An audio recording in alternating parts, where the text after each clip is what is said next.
સમગ્ર ડાંગ જિલ્લામાં આજરોજ અખાત્રીજની ઉજવણી કરાઈ।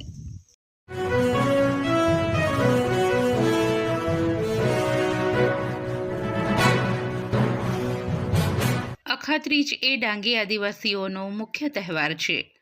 અખાત્રીજ વર્ષનો અંતમાં આવતો તહેવાર છે, જેને સ્થાનિક આદિવાસીઓ છેલ્લો તહેવાર ગણે છે। અખાત્રીજ પછી તેરાની શરૂઆત થાય છે। વર્ષોથી જંગલ સાથે જોડાયેલા આદિવાસી લોકો કુદરતને પોતાનું ગણીને તેની સામે ભાવના વ્યક્ત કરે છે, જે સામાન્ય માણસના સમજણની બહાર છે। વર્ષમાં ઘણા બધા અનોખા તહેવારોની ઉજવણી કરવામાં આવે છે, જેમાંથી આ એક અખાત્રીજનો તહેવાર છે। આદિવાસીઓ ખેતી સાથે તેમનો મુખ્ય નાતો રહ્યો છે। ખેતીમાં કયો પાક વધુ સારો થશે તેની ખાતરી અખાત્રીજથી કરવામાં આવે છે। વૈશાખ સુદ ત્રીજના દિવસે અખાત્રીજના તહેવારની ઉજવણી થાય છે। આ દિવસે ખાસ ડાંગી આદિવાસીઓ પોતાના પૂર્વજોને યાદ કરીને તેમના નામે ચૂલામાં અગારી પાડે છે, જે પૂર્વજોનું દેવ પૂજન કહી શકાય। અખાત્રીજને પૂર્વજોના પૂજનનો તહેવાર પણ કહેવામાં આવે છે। અખાત્રીજના 8 દિવસ પહેલાં ગૌરાઈ પૂજન કરવામાં આવે છે।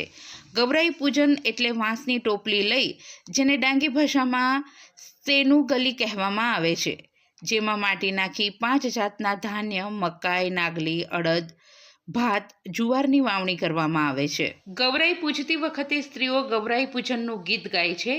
ગૌરાઈને ઘરના ખૂણામાં ઝીલાથી ઢાંકી દેવામાં આવે છે।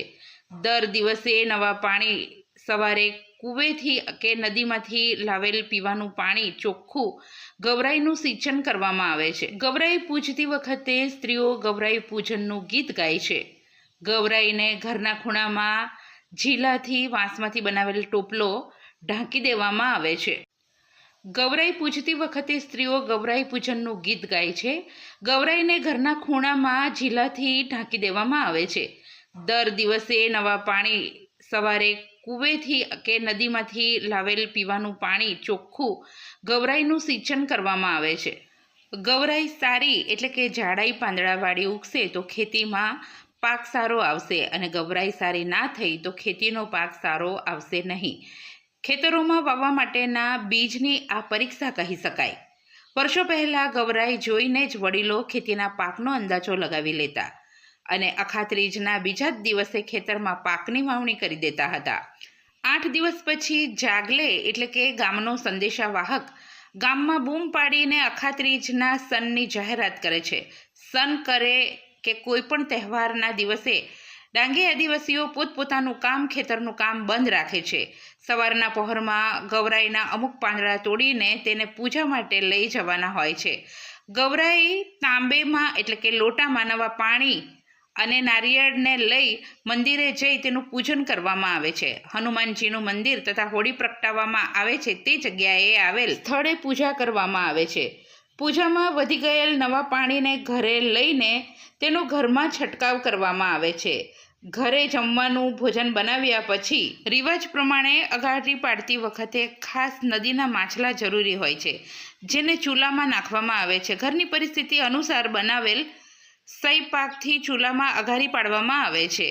કુટુંબ કે ઘરનો વડીલ વ્યક્તિ અગારી પાડવાનું કામ કરે છે। સૌ પ્રથમ પુરુષો સ્વર્ગવાસ થયેલા પૂર્વજોના નામ લઈને ચૂલામાં તેમના નામની અગારી પાડે છે। ત્યાર પછી સ્ત્રીઓ બાળકોના નામ લઈને પોળસના પાનમાં સઈ પાક લઈ તેને ચૂલા પાસે મૂકવામાં આવે છે। ત્યાર પછી ઘરની બહાર ભૂથિયા દેવ, મૂંગાનું નામ વગેરે એક જાતનું કીટક તેનાથી રક્ષણ મેળવવા માટે દેવ પૂજન કરવામાં આવે છે। ત્યારબાદ સૌ લોકો સાથે ભેગા મળી ભોજન ગ્રહણ કરે છે। બીજા દિવસે ગૌરાઈને ગામના પાણી પીવાની જગ્યાએ કૂવા કે નદીમાં લઈ જવાની હોય, જે માત્ર બહેનો જ લઈ જઈ શકે છે। સાંજના 5 વાગ્યાના સમયે ગૌરાઈમાં કોડીના 2 દીવડા અને સાથે નાગલીના રોટલા, સાકર, ગોળ અને માછલી મૂકી ગામની પાણી પીવાની જગ્યાએ બહેનો ગીતો ગાતા ગાતા ગૌરાઈને લઈ જાય છે। તેમની સાથે નાના બાળકો પણ ગૌરાઈના પાંદડાને કાનમાં મૂકીને નાચતા કૂદતા તેમની સાથે જાય છે। કૂવે ગયા પછી ત્યાં ગીતો ગાતા ગાતા કૂવા ફરતે 5 વખત ગોળ ફરી ગૌરાઈને કૂવા પાસે મૂકી દેવામાં આવે છે, અને ત્યાર પછી જે રોટલા લઈ ગયા હોય તેને ભેગા કરી સૌ કૂવા પાસે જ રોટલા વહેંચીને ખાય છે। ડાંગી આદિવાસીઓ અખાત્રીજમાં ગૌરાઈથી ખેતીના પાકનો અંદાજો કાઢે છે। સાથે અખાત્રીજ એ વડીલોને વિધિ અર્પણ કરવાનો પણ તહેવાર કહી શકાય. અખાત્રીજના દિવસે વડીલોને યાદ કરી તેમના નામની અઘારી પાડવામાં આવે છે. આ પ્રમાણે ડાંગ જિલ્લામાં લોકો અખાત્રીજનો તહેવાર ઉજવે છે. આજ રોજ ધવલીદોડ ગામે અખાત્રીજની ઉજવણી કરવામાં આવી હતી. મારું નામ બિનલબેન કલ્પેશભાઈ ગાંગોડા. મારું ગામનું નામ ધવલીદોડ. મારા ગામમાં આ તહેવાર ઉજવવામાં આવે છે. અખાત્રીજનો તહેવાર ઉજવવામાં આવે છે.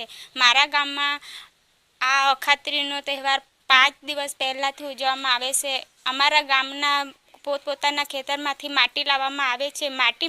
માટી લાવીને પછી પેલા ધાન 5 ધાન નાખવામાં આવે છે. 5 ધાનમાં તુવેર આવે, અડદ, નાગલી, પછી મકાઈ આવે ને જુવાર આવે. એ 5 ધાન નાખીને પછી એને રોજ દિવસ પાણી કોરું લાવીને સાટવામાં આવે છે. એ ઊંઘ્યા પછી અખાત્રીજના દિવસે એનો તહેવાર કરવામાં આવે છે.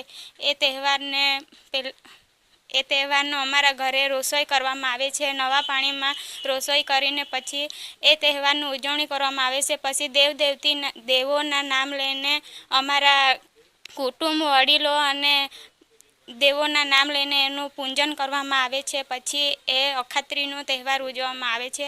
અમારા નાના છોકરાઓને અમારા વાડાઓમાં એની પૂજા કરવામાં આવે છે. એ લોકોને જમાડવામાં આવે છે. પછી અખાત્રીજનું મહત્ત્વ એ છે કે અમારા આવતા ચોમાસું કેવું જશે એના પરથી વર્ણન થાય છે. અમારું પેલું 5 ધાન નાખવામાં આવે છે, એના બીજ આવે છે, એના ફૂલ આવે છે, એના પરથી અમને અનુભવ થાય છે કે આવતું ચોમાસું સારું જશે એમ.